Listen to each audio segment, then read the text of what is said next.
Mr. President, it's been a real pleasure to welcome you once again to the White House and to the United States.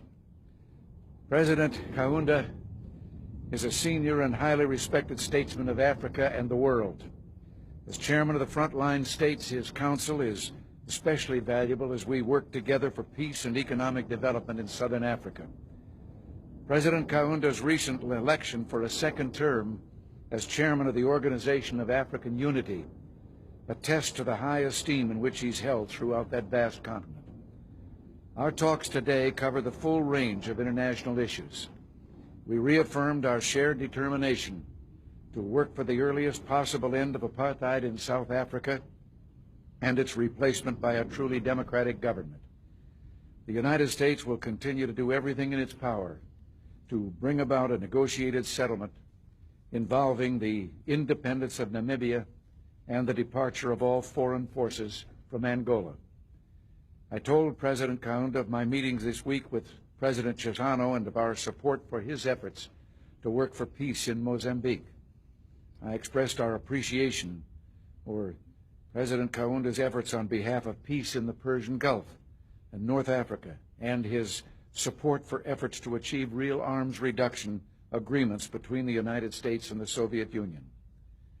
Today also we reaffirmed the long tradition of warm and productive relations between the United States and Zambia and the other states of Southern Africa in their efforts to expand trade, pursue economic reform, and develop their transportation networks. The United States has a stake in African economic progress. We've set a goal of ending the hunger that now plagues sub-Saharan Africa, and to do this by the year 2000. Accomplishing this will require growth-oriented reform in Africa and assistance from the United States. We Americans are ready and willing to do our part, but setting things right will also require a commitment for tangible reform from African governments. We welcome the opportunity to join with you, President Kaunda, in helping to build a future of peace, prosperity, and freedom for Africa and for Zambia. It was a pleasure to have you as our guest, and we wish you a pleasant time in our country for the rest of your stay.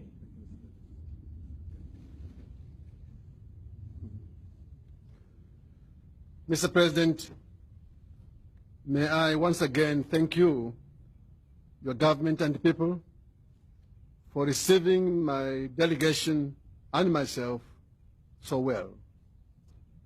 I have found our discussions particularly useful.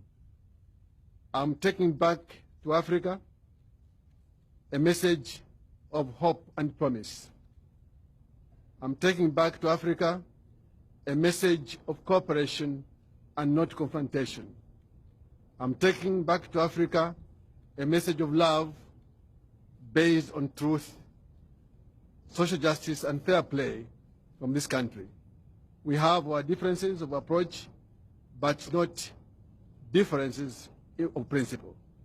This is important in itself. I can assure you, Mr. President, that when I report back to the summit of the OAU, November 30 and December 1, God willing, this year, it will be a message which will lend more to cooperation and not confrontation. Once again, Mr. President, thank you for the exchange of views, which have been very, very fruitful indeed, and have helped me a lot to appreciate the stand taken by your country on many international issues. I can only end by saying I wish you God's blessings as you come to the end of the term of your very onerous job. I must once again emphasize our gratitude to you and General Secretary Gorbachev on the recently agreed new approach to the problems of nuclear weapons on this earth. Again, may God bless you and guide you. Thank you, Mr. President.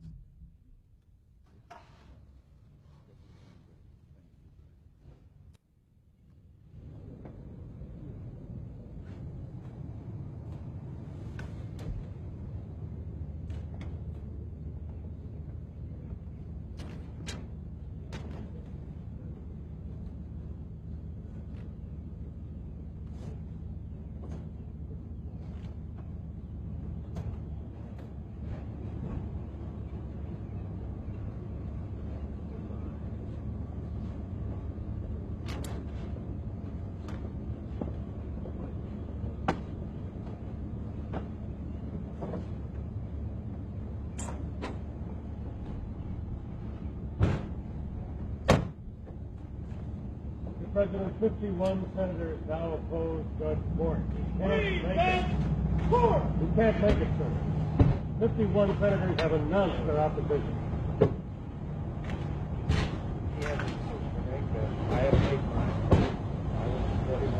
Will you see him this afternoon, Mr. President? Will you accept his decision, whatever it may be? You personally are not ready to give up, sir? Did the White House mess up in campaigning for him? Did you do enough to campaign for him, sir? Virtually impossible for me to give up in the face of it. But did you work hard enough? Did your team work hard enough? They're blaming Howard Baker for this defeat on Capitol Hill, Mr. President. Of course not. It's not Mr. Baker's fault? The conservatives say it is Mr. Baker's fault. Baker. I don't know what the conservative. Order! I think it's very apparent how small it is. We saw that in the committee hearing. I would like to draw your attention to the fact that some of the same individuals who were participating in that had much the same attitude towards my nomination. So he's ready.